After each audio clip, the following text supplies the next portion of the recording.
ఆయన ఎప్పుడు అడుగు పెట్టినా సరే ఇటువంటి సంఘటనలు కోకొల్లలుగా జరుగుతూనే ఉన్నాయి. అది ఒక్కసారి చెప్పుకోవాలంటే ఇప్పుడు కాదు, ఎన్టీఆర్ గారిని వెన్నుపోటు పొడిచి ఈయన అధికారంలోకి వచ్చిన తర్వాత అసెంబ్లీలో ఆయనే అనౌన్స్ చేసుకున్నాడు, నా స్వయం కృషితోనే నేను ఎదుగుతాను, నాకు దేవుడి మీద ఏ నమ్మకం లేదు, అందువల్ల నా మీదే నాకు నమ్మకం ఉంది అని ఆయనే చెప్పుకున్నాడు. తను స్వయంగా నాస్తికుడిని, నాకు ఏ దేవుడి మీద నమ్మకం లేదని.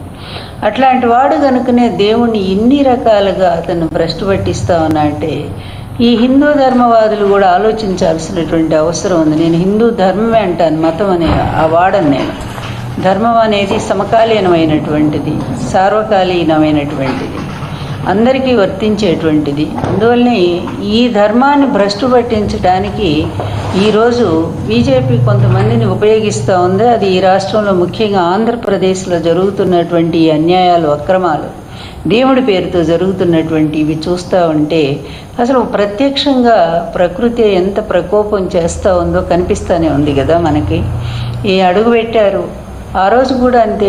అతను 2014లో వచ్చినప్పుడు 40 గుళ్ళకు అసలు ఏమాత్రం కూడా నిర్భీతిగా, అంటే దేవుడు అంటే భక్తి భయము ఇలా అతనికి ఏమీ లేవు కనుకనే అంత నిర్భీతిగా 40 గుళ్ళు కూలగొట్టేశారు.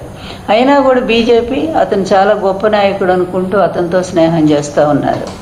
ఆ తర్వాత జగన్ గారి హయాం వచ్చిన తర్వాత జగన్ గారిని పాపం ఆయన అందరినీ సమానంగా ఆదరిస్తూ ఉంటే మతాలకి కులాలకి అన్నిటికీ అతీతమైనటువంటి పరిపాలన, ఇదే సుపరిపాలన అని ఆయన నిజంగానే ప్రాక్టికల్గా కూడా రాష్ట్రంలో మతాలకి కులాలకి ఆఖరి రాజకీయాలకు కూడా అతీతంగా ఒక గొప్ప పరిపాలన అందిస్తూ ఉంటే ఆయనకు ఒక క్రిస్టియన్ మతం అనే ముద్ర వేసి అది హిందువుల్లో ద్వేషం రెచ్చగొట్టడం కోసం మరి తన మనుషుల చేత అక్కడక్కడ దేవాలయాల విగ్రహాలు పగలగొట్టించటం, రామతీర్థం మొదలుకొని అన్నీ చూసాం. ఆఖరి కొండ మీద ఉన్నదాన్ని కూడా సిలువ అని చెప్పి చిత్రీకరించడం, వాళ్ళ టైంలో బస్సుల మీద ఉండేటువంటి క్రీస్తు సభలో పాంప్లెట్స్ వాటిని చూపించి ఇదిగో చూసారా బస్సులను కూడా వాడుకుంటున్నారు, అదంతా చంద్రబాబు టైంలో జరిగింది.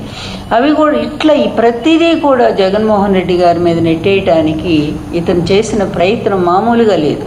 అతి దారుణంగా జగన్ గారి ప్రభుత్వాన్ని బదనాం చేయటానికి ఎన్నో కుటిల యత్నాలు. ఇతనికి దేవుడి మీద భక్తి, మతం మీద ఒక నమ్మకము, విశ్వాసము ఉంటే ఇన్ని పాప పనులు చేస్తారండి. ఇన్ని రకాలుగా అన్నిటినీ మించి మహాఘోరం మహాపాపం ఏంటంటే తిరుపతి లడ్డు. అంత ప్రపంచ దేశాలందరూ కూడా కళ్ళకద్దుకొని పవిత్రంగా భావించేటువంటి ఆ లడ్డును కూడా ఈ విధంగా దాంట్కి లేనిపోని అన్నీ కూడా అసలు మనం మాటలతో కూడా చెప్పలేనటువంటి అవన్నీ కూడా పూసి ఆ లడ్డును అంత అపవిత్రం చేసి 1,00,000 లడ్డులు వెళ్ళిపోయినాయి అని చెప్పి రామాలయానికి, అయోధ్యకి ఈ విధంగా గురు శిష్యులు ఇద్దరు ఎవరైతే ఉన్నారో పవన్ గారును తర్వాత చంద్రబాబు గారు ఇద్దరూ కలిసి దారుణంగా లడ్డును అపవిత్రం చేయడానికి ప్రయత్నం చేశారు. అయితే ఒక్కటి ఏదో అన్నట్టు భగవంతుడికి మలినం అంటది ఎప్పుడూ కూడా. అయితే ఈ పాపాలన్నీ ఆయన చూస్తూనే ఉంటాడు. ఎవరు ఎట్లా ప్రవర్తిస్తున్నారో, వీళ్ళ స్వార్థం కోసం ఎలా వాడుకుంటున్నారో తనని అనేది ఆయన కూడా గమనిస్తూనే ఉన్నాడు. అందుకే దానికి తగినట్టే అప్పటికప్పుడే కొన్ని మరి రుజువులు కూడా ప్రత్యక్షంగా చూపిస్తూ ఉన్నాడు. అది ఇంకా అర్థం చేసుకోకపోతే ఇక పరాకాష్ఠ స్థితి రాబోతుందన్నమాట. ఇవన్నీ ముందు వచ్చేటువంటి ఇండికేషన్స్, సంకేతాలు.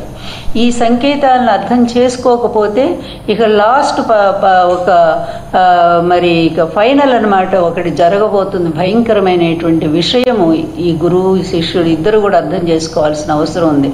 ఏదో మేము అధికారంలో ఉన్నాం కనుక మా ఇష్టం వచ్చినట్టుగా దేవుణ్ణి వాడుకుంటామని అనుకుంటే అది ఎంత పొరపాటు అంటానికి ఇప్పుడు ఆయన ఎప్పుడు అడుగు పెట్టినా సరే ఇటువంటి సంఘటనలు కోకొల్లలుగా జరుగుతూనే ఉన్నాయి. అది ఒక్కసారి చెప్పుకోవాలంటే ఇప్పుడు కాదు, ఎన్టీఆర్ గారిని వెన్నుపోటు పొడిచి ఈయన అధికారంలోకి వచ్చిన తర్వాత అసెంబ్లీలో ఆయనే అనౌన్స్ చేసుకున్నాడు, నా స్వయం కృషితోనే నేను ఎదుగుతాను, నాకు దేవుడి మీద ఏ నమ్మకం లేదు, అందువల్ల నా మీదే నాకు నమ్మకం ఉంది అని ఆయనే చెప్పుకున్నాడు. తను స్వయంగా నాస్తికుడిని, నాకు ఏ దేవుడి మీద నమ్మకం లేదని. అట్లాంటి వాడు కనుకనే దేవుణ్ణి ఇన్ని రకాలుగా అతను భ్రష్టు పట్టిస్తా ఉన్నా అంటే ఈ హిందూ ధర్మవాదులు కూడా ఆలోచించాల్సినటువంటి అవసరం ఉంది. నేను హిందూ ధర్మమే అంటాను, మతం అనే ఆ వాడను నేను. ధర్మం అనేది సమకాలీనమైనటువంటిది, సార్వకాలీనమైనటువంటిది, అందరికీ వర్తించేటువంటిది. అందువల్లనే ఈ ధర్మాన్ని భ్రష్టు పట్టించడానికి ఈరోజు బీజేపీ కొంతమందిని ఉపయోగిస్తూ ఉంది. అది ఈ రాష్ట్రంలో ముఖ్యంగా ఆంధ్రప్రదేశ్లో జరుగుతున్నటువంటి అన్యాయాలు, అక్రమాలు, దేవుడి పేరుతో జరుగుతున్నటువంటి ఇవి చూస్తూ ఉంటే అసలు ప్రత్యక్షంగా ప్రకృతి ఎంత ప్రకోపం చేస్తూ ఉందో కనిపిస్తూనే ఉంది కదా మనకి. ఈ అడుగు పెట్టారు ఆ రోజు కూడా అంతే. అతను 2014లో వచ్చినప్పుడు 40 గుళ్ళకు అసలు ఏమాత్రం కూడా నిర్భీతిగా, అంటే దేవుడు అంటే భక్తి, భయము ఇలా అతనికి ఏమీ లేవు కనుకనే అంత నిర్భీతిగా 40 గుళ్ళు కూలగొట్టేశారు. అయినా కూడా బీజేపీ అతను చాలా గొప్ప నాయకుడు అనుకుంటూ అతనితో స్నేహం చేస్తూ ఉన్నారు. ఆ తర్వాత జగన్ గారి హయాం వచ్చిన తర్వాత జగన్ గారిని పాపం ఆయన అందరినీ సమానంగా ఆదరిస్తూ ఉంటే మతాలకి, కులాలకి అన్నిటికీ అతీతమైనటువంటి పరిపాలన, ఇదే సుపరిపాలన అని ఆయన నిజంగానే ప్రాక్టికల్గా కూడా రాష్ట్రంలో మతాలకి, కులాలకి, ఆఖరి రాజకీయాలకు కూడా అతీతంగా ఒక గొప్ప పరిపాలన అందిస్తూ ఉంటే ఆయనకు ఒక క్రిస్టియన్ మతం అనే ముద్ర వేసి అది హిందువుల్లో ద్వేషం రెచ్చగొట్టడం కోసం మరి తన మనుషుల చేత అక్కడక్కడ దేవాలయాల విగ్రహాలు పగలగొట్టించటం, రామతీర్థం మొదలుకొని అన్నీ చూసాం. ఆఖరి కొండ మీద ఉన్నదాన్ని కూడా సిలువ అని చెప్పి చిత్రీకరించడం, వాళ్ళ టైంలో బస్సుల మీద ఉండేటువంటి క్రీస్తు సభలో పాంప్లెట్స్ వాటిని చూపించి ఇదిగో చూసారా బస్సులను కూడా వాడుకుంటున్నారు. అదంతా చంద్రబాబు టైంలో జరిగింది. అవి కూడా ఇట్లా ఈ ప్రతిదీ కూడా జగన్మోహన్ రెడ్డి గారి మీద నెట్టేయటానికి ఇతను చేసిన ప్రయత్నం మామూలుగా లేదు. అతి దారుణంగా జగన్ గారి ప్రభుత్వాన్ని బదనాం చేయటానికి ఎన్నో కుటిల యత్నాలు. ఇతనికి దేవుడి మీద భక్తి, మతం మీద ఒక నమ్మకము, విశ్వాసము ఉంటే ఇన్ని పాప పనులు చేస్తారండి. ఇన్ని రకాలుగా అన్నిటినీ మించి మహాఘోరం, మహాపాపం ఏంటంటే తిరుపతి లడ్డు. అంత ప్రపంచ దేశాలందరూ కూడా కళ్ళకద్దుకొని పవిత్రంగా భావించేటువంటి ఆ లడ్డును కూడా ఈ విధంగా దాంట్కి లేనిపోని అన్నీ కూడా అసలు మనం మాటలతో కూడా చెప్పలేనటువంటి అవన్నీ కూడా పూసి ఆ లడ్డును అంత అపవిత్రం చేసి 1,00,000 లడ్డులు వెళ్ళిపోయినాయి అని చెప్పి రామాలయానికి, అయోధ్యకి ఈ విధంగా గురు శిష్యులు ఇద్దరు ఎవరైతే ఉన్నారో పవన్ గారును తర్వాత చంద్రబాబు గారు ఇద్దరూ కలిసి దారుణంగా లడ్డును అపవిత్రం చేయడానికి ప్రయత్నం చేశారు. అయితే ఒక్కటి ఏదో అన్నట్టు భగవంతుడికి మలినం అంటది ఎప్పుడూ కూడా. అయితే ఈ పాపాలన్నీ ఆయన చూస్తూనే ఉంటాడు. ఎవరు ఎట్లా ప్రవర్తిస్తున్నారో, వీళ్ళ స్వార్థం కోసం ఎలా వాడుకుంటున్నారో తనని అనేది ఆయన కూడా గమనిస్తూనే ఉన్నాడు. అందుకే దానికి తగినట్టే అప్పటికప్పుడే కొన్ని మరి రుజువులు కూడా ప్రత్యక్షంగా చూపిస్తూ ఉన్నాడు. అది ఇంకా అర్థం చేసుకోకపోతే ఇక పరాకాష్ఠ స్థితి రాబోతుందన్నమాట. ఇవన్నీ ముందు వచ్చేటువంటి ఇండికేషన్స్, సంకేతాలు.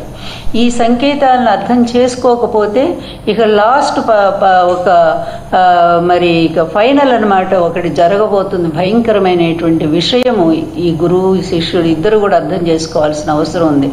ఏదో మేము అధికారంలో ఉన్నాం కనుక మా ఇష్టం వచ్చినట్టుగా దేవుణ్ణి వాడుకుంటామని అనుకుంటే అది ఎంత పొరపాటు అంటానికి ఇప్పుడు పాపం అమాయకులైన భక్తులు బలైపోతారు.